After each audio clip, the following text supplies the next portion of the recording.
Welcome to RCAM. I'm your host, Ryan, and thank you for tuning in today. So, we are going to be talking today about the rise of AI robots and the dystopian nightmare that we are walking into. We are also going to be talking about raising the age of retirement. Should we do it? Is it a good idea? Is it a bad idea? And coupled with this, we're also going to be talking a little bit about what an utter and complete scam Social Security is. And make no mistake, it is a scam. And we will also be talking about tip culture, one of my favorite subjects because I hate it so much. It is taken in an extreme in our country where people want you to tip them for pumping your own gas. So we're going to talk about all this and more. So if you like this content, please like, subscribe, comment, engage with me in the comment section. I really want to hear from you guys. It's one of my favorite parts is being able to read the chat and kind of see what you guys are saying and interact with you real time. I want these streams to be an interactive conversation where we talk and engage. That's really my desire for these streams, is for it to be highly engaging. So yeah, let me know your thoughts. So let's just get into this. We're going to take a quick peek at a video that is on Instagram. So let me get that pulled up real quick, and we will take a peek. So this is from an Instagram page called AI Interesting Update. Pretty good follow. Definitely recommend. So they keep you up to date on all things related to AI. And they posted this video, and I found it quite unsettling. So we're going to play this video, and then we're going to get into it.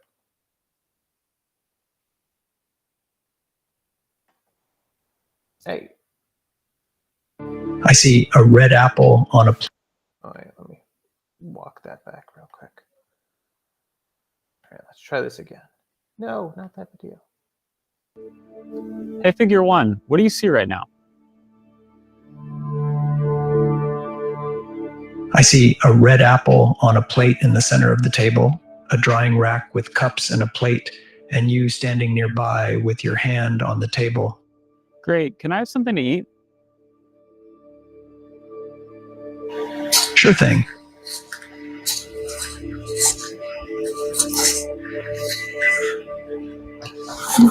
Great.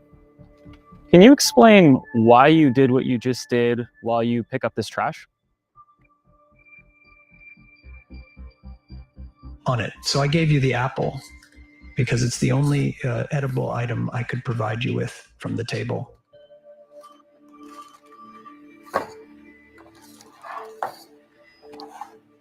Great. So, based on the scene right now, where do you think the dishes in front of you go next?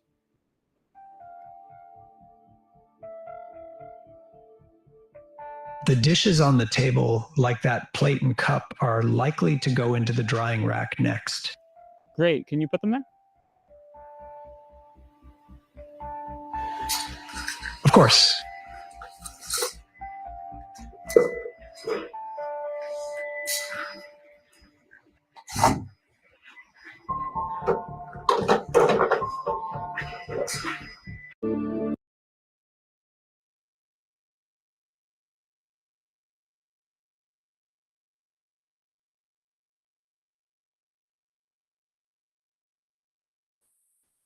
Guys, this is incredible, but at the same time, horrifying.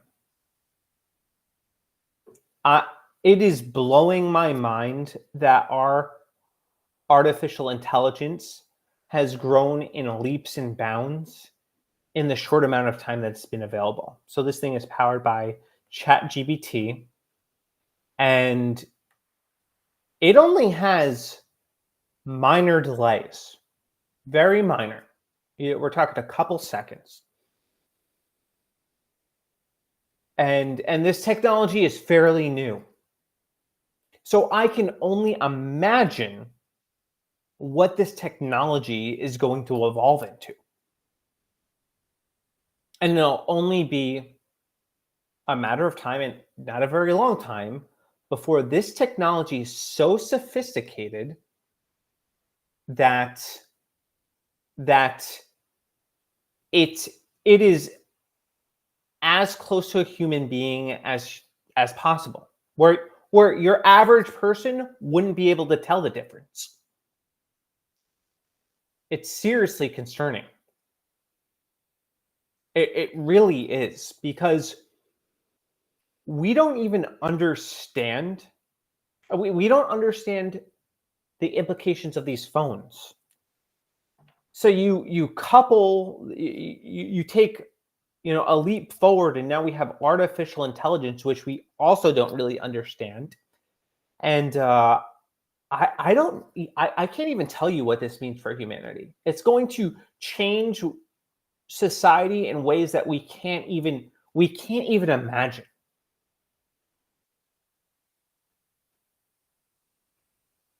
And I'm concerned that it's not going to be for the better. And the obvious signs of problems are going to be replacing our jobs, because make no mistake, once this is in robots and it can do everything a human can do, essentially, it will basically replace us. That's scary.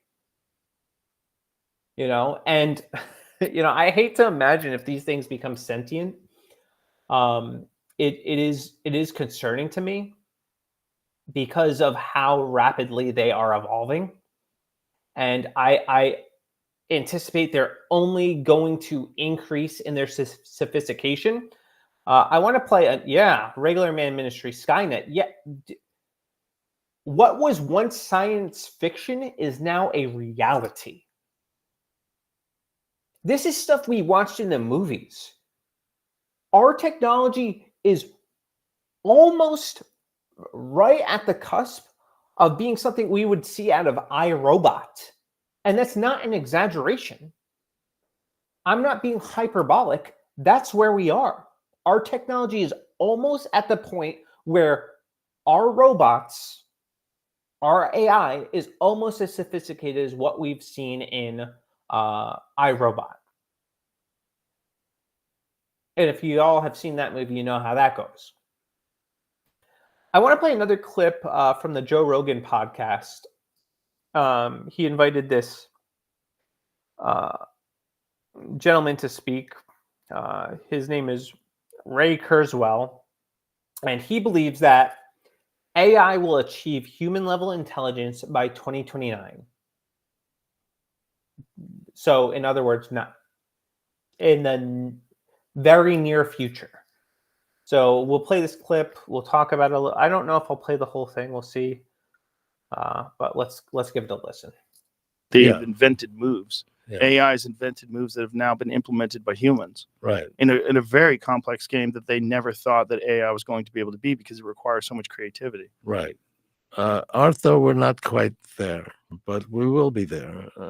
And by 2029, it will match any person. That's it? 2029. That's just a few years away. Well, I'm actually considered conservative. People think that will happen like next year or the year after. But I actually said that in 1999. I said we would match any person by 2029, so 30 years. People thought that was totally crazy. And in fact, Stanford had a conference. They invited several hundred people from around the world to talk about my prediction.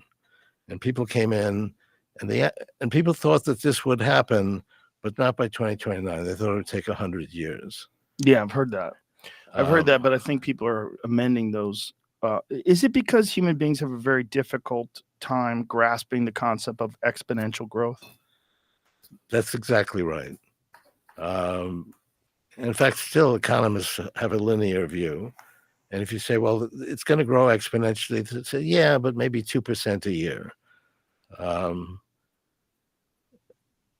It actually doubles in 14 years. And I brought a chart I can show you Okay. that really illustrates this. Is this chart available online so we could show people? Yeah, it's in the book.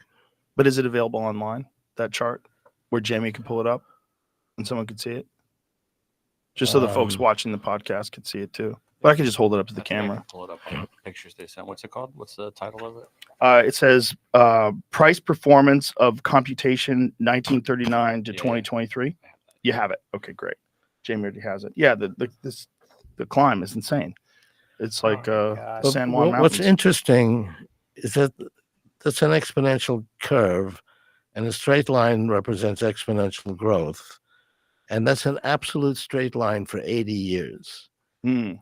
The very first point, this is the speed of computers. It was 0.0000007 calculations per second per constant dollar.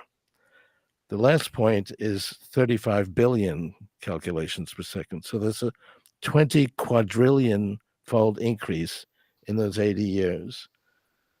But the speed with which it gained is actually the same throughout the entire 80 years, because if it was sometimes better and sometimes worse, this curve would bend. It would bend up, bend down. It's really very much a straight line. So the speed with which we increased it was the same regardless of the technology used. And the technology was radically different at the beginning versus the end, and yet it increased the speed exactly the same for 80 years. In fact, the first 40 years, nobody even knew this was happening. So it's not like somebody was in charge and saying, okay, next year we have to get to here, and people would try to match that. We didn't even know this was happening for 40 years. 40 years later, I noticed this. For various reasons, I predicted it would stay the same speed increase each year, which it has. In fact, we just put the last dot like 2 weeks ago, and it's exactly where it should be. So technology, and computation is certainly a prime form of technology, increases at the same speed. And this goes through war and peace. You might say, well, maybe it's greater during war.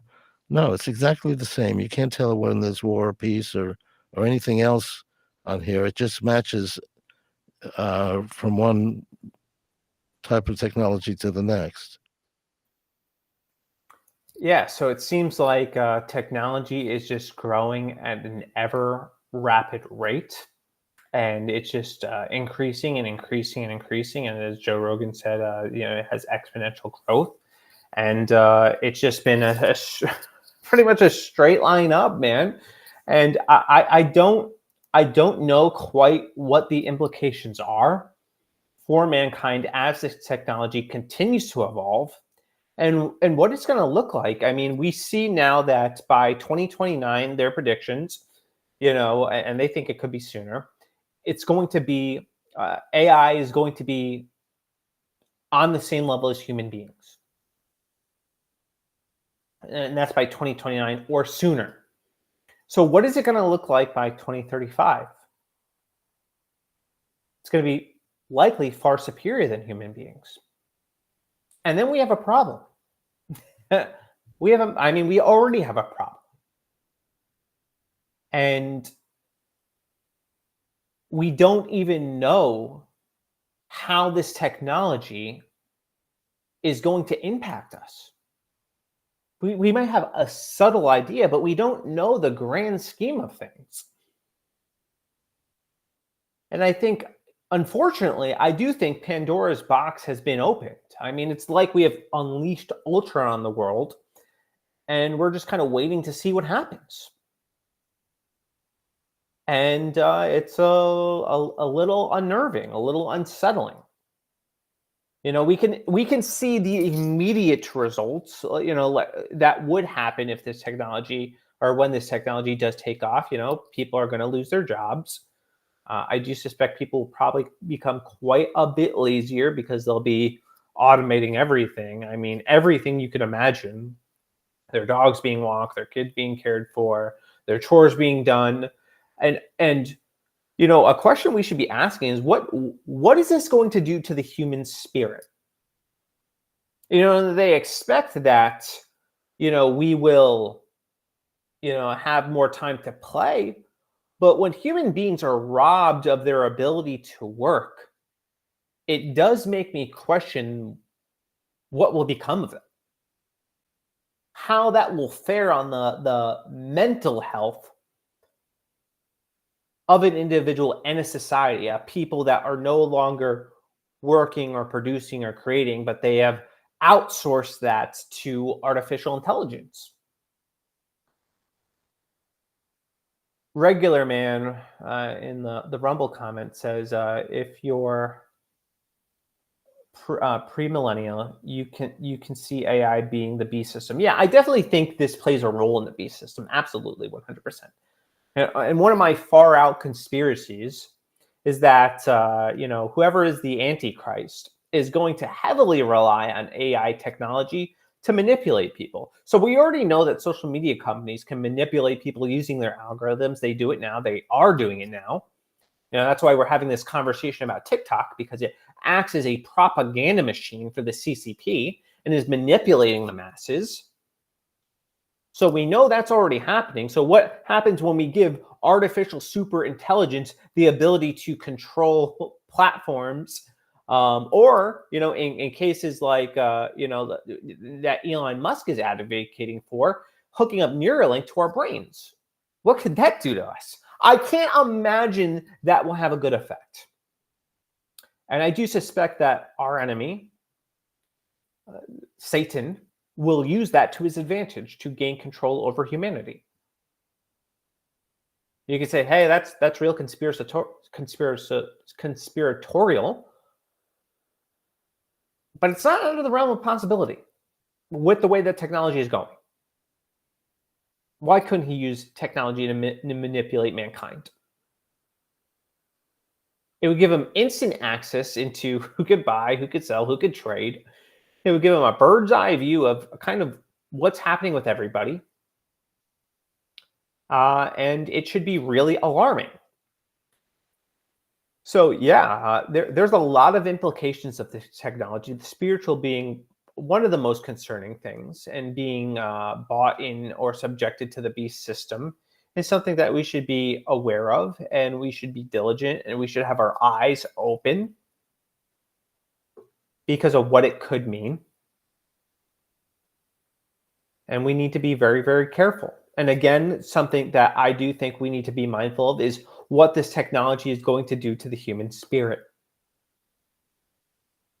I do believe that God made mankind to work. And when we are no longer able to work, we lose our sense of purpose. We lose part of our identity. We lose essentially what we were purposed to do. You know, part of the dignity of man is being able to create something with his hands. But what happens when his creation is doing all the creating? What happens when he is no longer able to build and construct? All that is automated. Are we going to be confined to chairs and, you know, soda pop like you know, the characters in WALL-E? Is that our future? Is that our fate? It seems rather concerning. It really does. And that's actually kind of a good segue to transition to this next segment with, so this is a Media Matters clip that's making the rounds featuring Ben Shapiro with the Daily Wire. And he's talking about raising the retirement age and how no one in the United States should be retiring at 65 years old. Frankly, I think retirement itself is a stupid idea unless you have some sort of health problem. So before I comment on that, let's let Ben speak and hear what he has to say. And let's be real about this. It's insane that we haven't raised the retirement age in the United States. It's totally crazy. Joe Biden, if that were the case, Joe Biden should not be running for president. Hey, Joe Biden is 81 years old.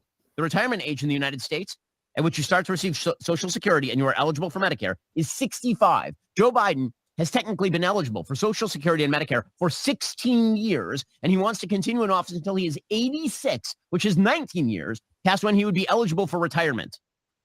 No one in the United States should be retiring at 65 years old. Frankly, I think retirement itself is a stupid idea unless you have some sort of health problem. Everybody that I know who is elderly, who has retired, is dead within 5 years.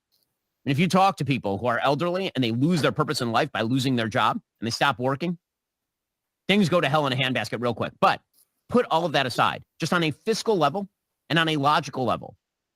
When Franklin Delano Roosevelt established 65 as the retirement age, the average life expectancy in the United States was 63 years old. Today, the average life expectancy in the United States is close to 80.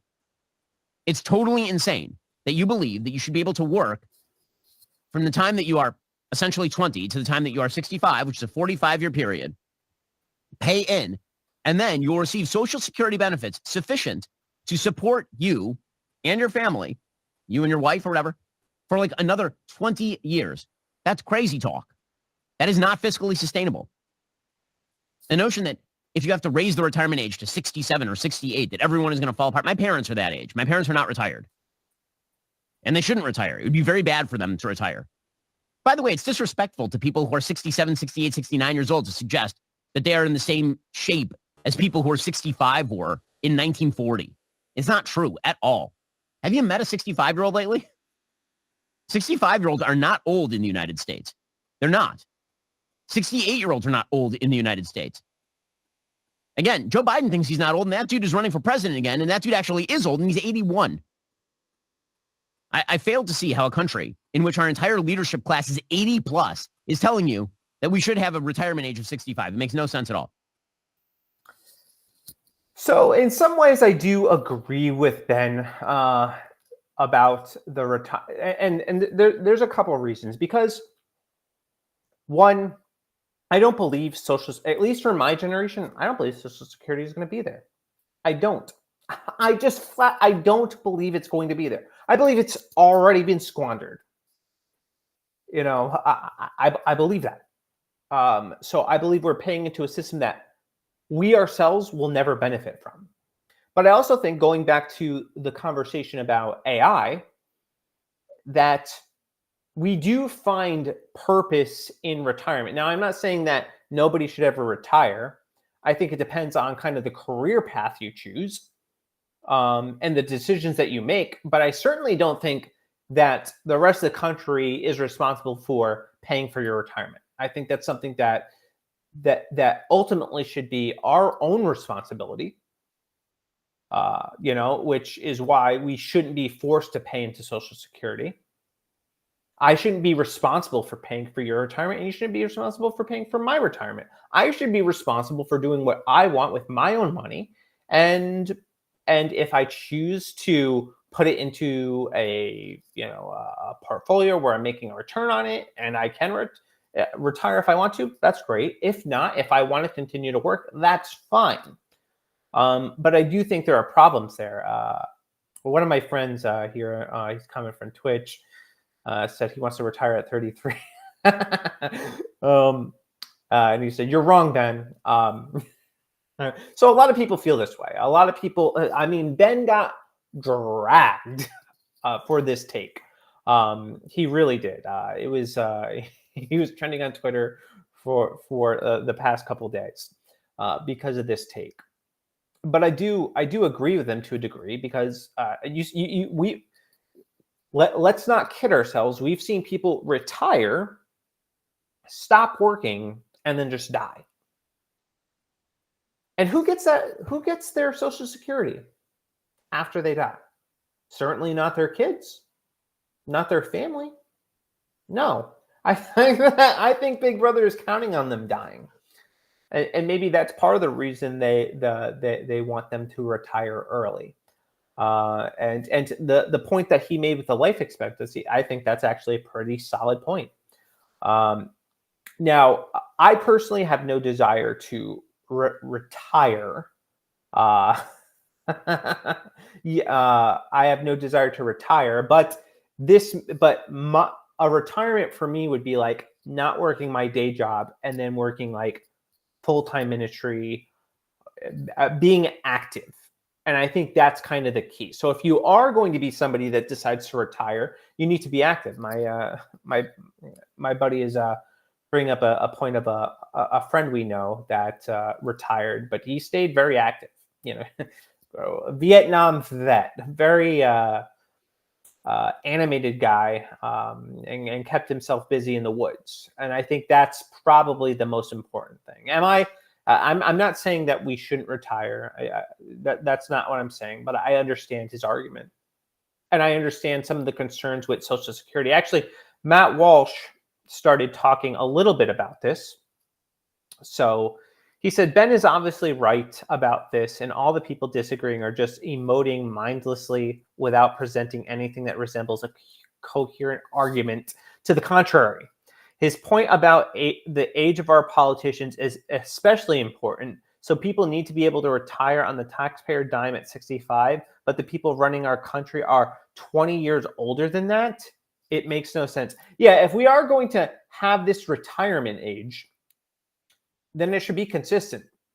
We should not have 80-year-olds running for the president of the United States, and that includes Trump.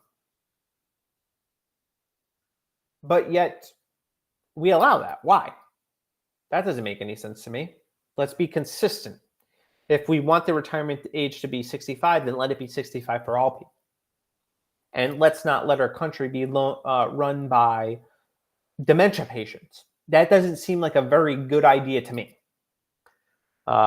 You guys know it makes no sense. Stop pretending you don't understand just because you want to land a blow on Ben. It's silly.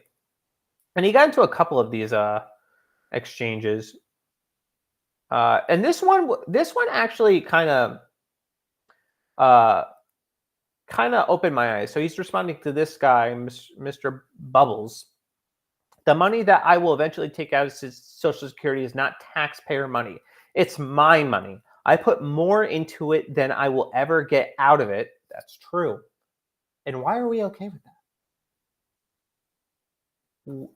So we pay into a system that we have no way of opting out of, and we don't even get all the money that we put in back. How is that fair? How is that right? How is that not outright theft? Crazy town. So it was taken without my consent, and I want my money back. He said, it's not your money. Your money is gone.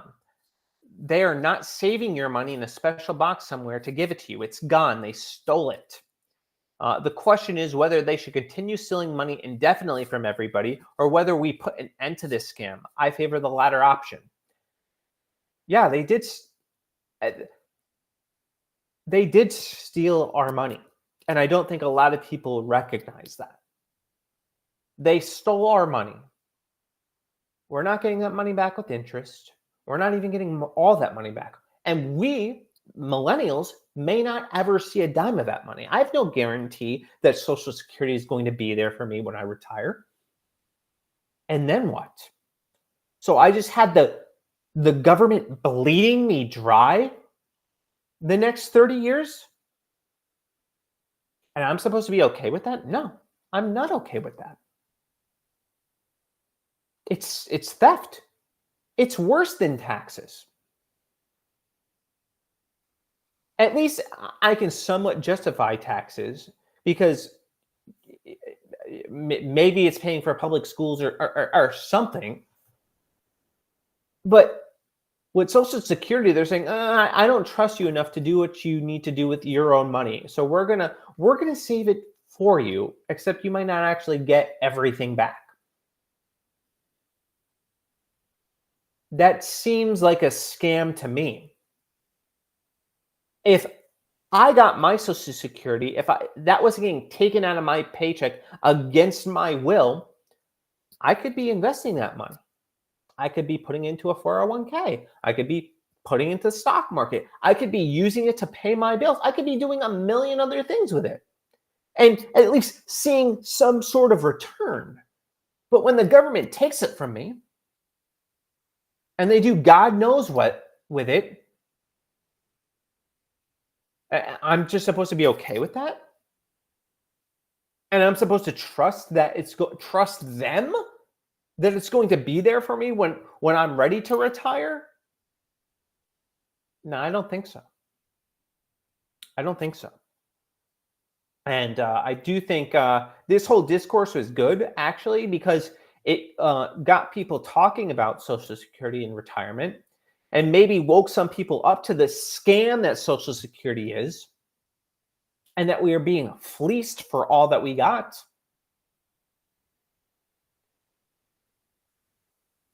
And maybe one day we'll see some people trying to advocate for change. At least give us an option to opt out. If you want the government to take your money for you and manage your money for you, fine. I'm okay with that. If that's what you want to do. As for me, no, give me my money. I'm a big boy. I can decide what to do with my own money. I can decide what I want to invest in and what I don't. I can make that decision. And if I choose foolishly, well, that's on me. I'll own it. I won't expect a handout. I won't expect people to bail me out of my decisions. And when they take it from us without our consent, they're like, oh, no, we know better for you. No, you don't. You don't know what's best for me and my family. I know what's best for me and my family. You don't even know me. I'm just a Social Security number to you. I'm not a person. And you're going to take my money. You're going to fund endless wars. You're going to squander it on nonsense. I'm never going to see it. So no, I'll take my own money and I'll decide what's best for me and my family. I don't trust you. I don't trust the government to handle my finances. I just don't. So yeah, I thought this was a good conversation. And I definitely think it should challenge us to think a little bit more deeply about this. So I want to play this next video and on tipping culture. And I think, just going into this, so you know where I stand, I think tip culture in America is out of control right now. I just do. It's crazy town. I get fleeced for tips everywhere I go. Self-checkout line. I'm checking out my own groceries. Why do I need to tip you? When I go to get pickup at a restaurant, they're trying to get tips from me. You're not serving me. You're just handing me my food. And I need to tip you for that? Nah. Let's play this clip real quick. Tipping culture in America is everywhere. The salon, your local coffee shop, the bar, and urgent care. Yeah, yikes. Might ask you for an additional 20, 25, or even 50% as a thank you for the workers. But when it's baked into a worker's expected wages, can we really fault anyone for puppy eyes at the POS? That's point of sale system. Here's how some other countries avoid the dreaded tip screen. Down under, and New Zealand just pay their workers enough so that they don't have to rely on tips. They'd appreciate it, but it's totally not necessary. France, Spain, Hungary, Sweden, and the Czech Republic are the same. And the Netherlands bakes, get it, the tips into their prices of services. Other countries like the UK, Ireland, and Germany don't really have a strong tipping culture, and it's just nice if you do it. However, in places like Italy, where overall wages are a lot smaller, your tip could really help folks out, especially with how strong the almighty American dollar is. Bringing it back to the States, on average, wait staff at restaurants make about $8 before tips, which is even lower than the average minimum. I just want to stop right there real quick. That's the whole point of tips. If you are making lower than minimum wage, then you are obligated to tip. But if you are making $15 an hour, if you are making even minimum wage, you are not obligated to tip because you are getting paid a set wage. Anyway, I'll talk about this a little bit more. Let her wrap it up. Wage, which, let's face it, isn't very great either. So they rely on tips to make enough money to get by. It's yet another case of people at the top hoarding too much of the wealth, even when it comes to the workers who got them there. So what are your tipping habits like? So she made that comment about people at the top hoarding wealth and basically screwing over the people that work for them. So You expect me to float the bill? Is that what you're saying? You want me to cover the discrepancy between their pay and their employer? That sounds like a problem between them and their boss. Not that burden shouldn't be passed on to me, the consumer. No, if you're not getting paid a livable wage, then you should find a new job. You shouldn't try to strong arm customers into covering the difference. That's not our problem. We didn't ask you to work at Starbucks. We didn't ask you to we didn't ask you to do that. You chose to do that. And you chose to accept the wage that you were given. The only place that I'm really 100% sold on tipping is restaurants, because they get paid below minimum wage. And the tip is contingent on the type of service they provide. And your experience at that restaurant can be good or bad based on the service that they provide. So they are incentivized to provide good service for you because they are expecting a tip. It makes sense. My wife, she works in the restaurant industry. She makes her living off of tips. And guess what? She is damn good because of it. So when you provide good service, you get good tips, because we all know going into it, you're not getting paid $15 an hour to wait tables. You're getting paid minimum wage or below minimum wage. Yeah, so waiters and waitresses, yeah, they absolutely deserve tips. I have no problem tipping them, pending they give good service. I mean, I will always tip, but it's usually like 15, 18, 20%. If they do beyond that, I'll tip more. But if you provide me with bad service, guess what? You're not getting a good tip. That's just reality. And that should cause them to change their behavior to actually work harder to get the tip. Resident of Kenta says it's out of hand. Keep it in sit-down restaurants only. And the only other place I will advocate for tipping, and this is personal, all right? So like if you're doing like heavy labor, like you're lifting heavy bags, yeah, you get a good wage, but that is physically taxing. So if you're like carrying dog food out to somebody's car, I don't mind giving somebody a tip for that. I used to work in a warehouse, and we'd have to load like 50-pound bags of horse feed and hay and straw. And sometimes we'd get people that come in and they'd want like 50 bales of straw. I don't know if you guys have ever handled straw, but that's not something that's exactly easy to do. So it was always, and I didn't expect it, but it was always nice when it did happen. So I'm not completely against that. But you know what I wasn't doing? I wasn't holding out a jar, looking at them with puppy dog eyes and expecting a tip. I wasn't doing that. No, if they gave it, great. If not, we talk crap about them when they left. It wasn't a big deal. But that might be the other scenario that I tip. Also, I tip barbers. This is a personal thing, but like my hair really matters. So if you miss, I want you to do a good job at my hair. And if you do a good job, I reward them for that with an extra tip to ensure they continue to do a good job. So, there are some exceptions, but I am certainly not going to tip people that are handing me a bag when I go to get takeout. Get the hell out of here with that. You get your iPad out of my face. I'm not giving you a tip. Get out of here. I don't care. You didn't do anything to enhance my service, so you're not getting a tip. And it's getting crazy too, because there's like some people that like, I think it's like Uber Eats or Grubhub, and one of these food delivery services, they actually try to get you to tip them before the food is delivered. Why the hell would I do that? How do I have any way of assuring that my food is going to be good? So yeah, no, I'm not going to tip you beforehand. Get out of here with that noise. That's not happening. Yeah,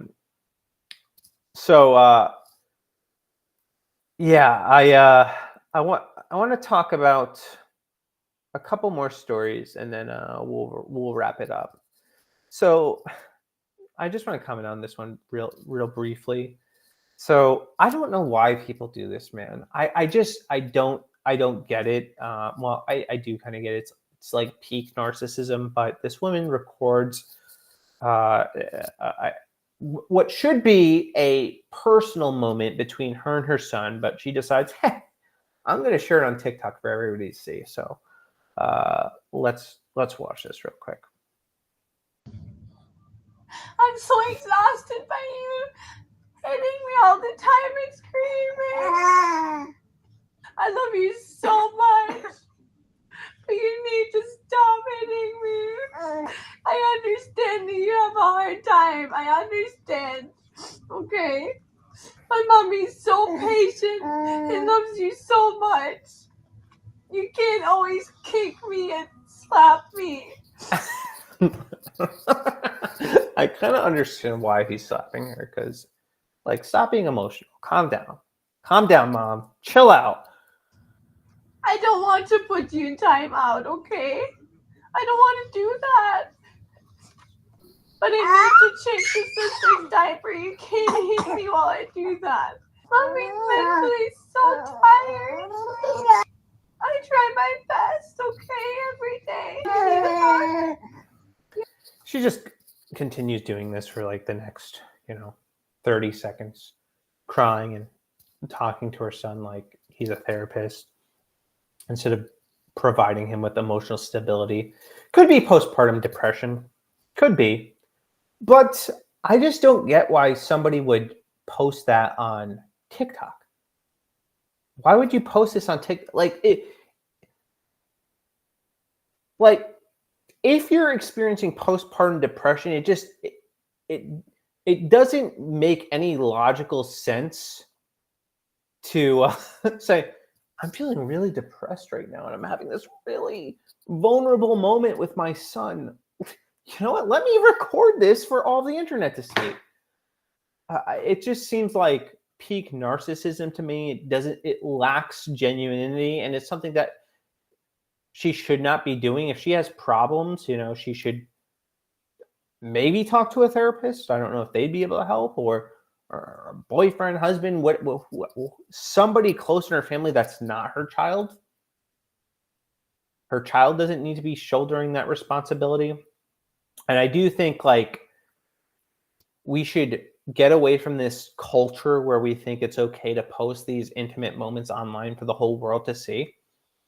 Because it's not. And obviously, if you post something online, you're inviting people to comment on it. You're inviting any backlash that comes your way. And this woman has unfortunately received a lot of negative comments because it does seem like she's doing this for internet clout. So last story, these two videos that I'm going to show you guys are somewhat related. This might make you sick a little bit, especially if you look at the current housing market. So let's play this clip. How much did you pay for your first house? $12,000. I'm not kidding. Wow, what year was this? 1969. How much? I want to cry right now. She paid $12,000 for her first house.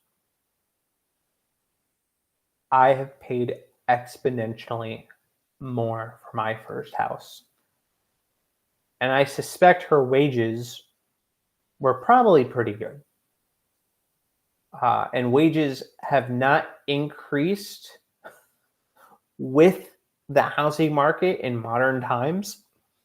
And people are drowning. And this brings me to this next clip of this. Now, before I play this clip, I do not. There are clips that I played where there are Gen Z or millennials upset over how things are, and I'm generally sympathetic toward it because I feel that. This girl, I just don't think it's super authentic, but I'm just going to take her at face value and just kind of trust that she is being authentic, even though it does feel a little inauthentic to me. But you let me know what you think. This is the first month I won't be able to afford rent. I'm not a rich person. I don't have a lot of stuff. I have basic household necessities, a couch, a bed, washer, a dryer. That's about it. A car. I don't have a lot of lavish things. I don't go on vacations, and I don't spend a lot. Rent's increased from $1,300 to $1,800. The food prices are too high. I've cut back on eating because I literally cannot afford food. I've cut back on my favorite snacks, cat food, treats. I'm exhausted all the time from being overworked and underpaid. You don't catch a break when you grow up poor. I don't need much to be happy. I just want to be able to live comfortable. I just really need to catch a break right now. I'm trying so hard and I feel like I'm not doing enough. I don't have family. I don't have anything to fall back on. This is the first. I do genuinely feel bad for this woman, because this is just a symptom of a much larger problem happening in our culture, and things are just so expensive and unaffordable that it's just wild. I mean, like, as of right now, things for my family financially tight. You go out, you go get groceries, and no matter what, you're walking out spending like $100 every time you go out and buy groceries. It's insane. So I do feel for Gen Z and younger people who are entering in the job market. They're getting paid a crappy wage, and their rent is $1,800 a month for basically nothing. And they're struggling to get by and often have to take on 2 jobs. And, a lot of people make fun of these people, but I do genuinely feel bad for her, and feel bad for people that are struggling with this. Wall Street Silver, good follow on Twitter too, by the way. Is this Bidenomics, or is this just poor decision making? Maybe she should have a roommate at this point in her life. Lots of people have roommates until they get married, and then the spouse to share that expense with. Well, I'll tell you this. It doesn't become less challenging, or it becomes maybe a little less challenging when you get married. But that might be a viable option for her. But I do think things are like astronomically expensive, where people that I know, people that are working hard, people that are getting paid a decent salary, are still struggling because of the way this economy is. Especially too, like if you're somebody that's looking to buy a new home, or you're looking at interest rates like 7% right now, who can afford that? Who can afford that?